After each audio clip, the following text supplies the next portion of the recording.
arrived at the warehouse after the door slammed behind me at 2. My brother's last words still lingering. Trash. The air smelled of mildew and rust, and the faint light of a distant street lamp filtered through cracked windows carried nothing but a small backpack, the weight of my own humiliation pressing heavier than the pack itself. The space was quiet in a way that demanded attention. Broken furniture leaned against walls, crates stacked in uneven piles. Faded mural of sunlight over rooftops caught my eye. It must have been painted decades ago, before neglect had claimed everything.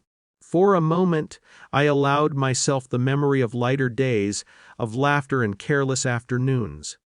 Then the bitterness returned. Walked further inside, my footsteps hollow on the concrete floor.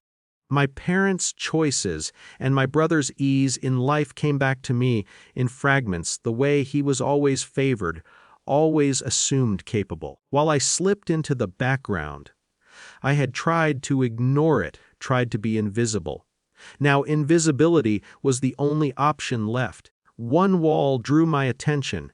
A loose panel, nearly invisible, seemed to hum with possibility. My hands lingered on it, hesitant. A false wall. The metaphor was not lost on me. All my life I'd been pressing against walls that kept me out. Curiosity tugged at the edges of fear. I tore at the panel, dust clouding the air, particles settling like silence itself. My heart thumped as the wall gave way. Behind it, a small, intact room waited, dusty but preserved, documents stacked neatly, old photographs showing my parents in moments I had never witnessed, receipts, letters, small artifacts, evidence of decisions I had misunderstood or had never been told. I froze, not out of fear exactly, but the weight of realization. Parents' choices were not always what they seemed. My brother's triumphs were, at times, orchestrated around circumstance rather than merit. All the assumptions I had carried about my own inadequacy fractured in that silent, sunless room. I crouched among the debris, flipping through papers slowly. Every photograph, every note felt like a whisper, a truth I had been denied.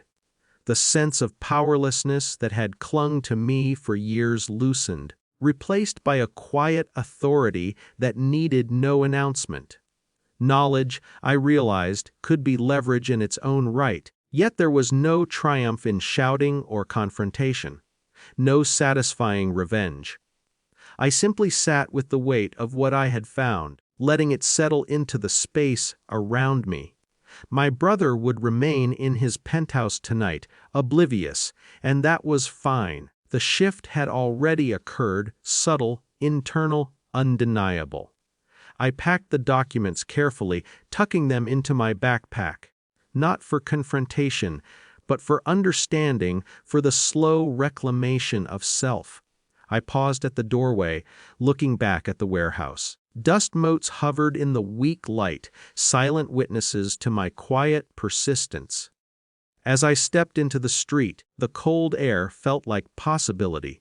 The world outside had not changed, my brother's contempt was unchanged.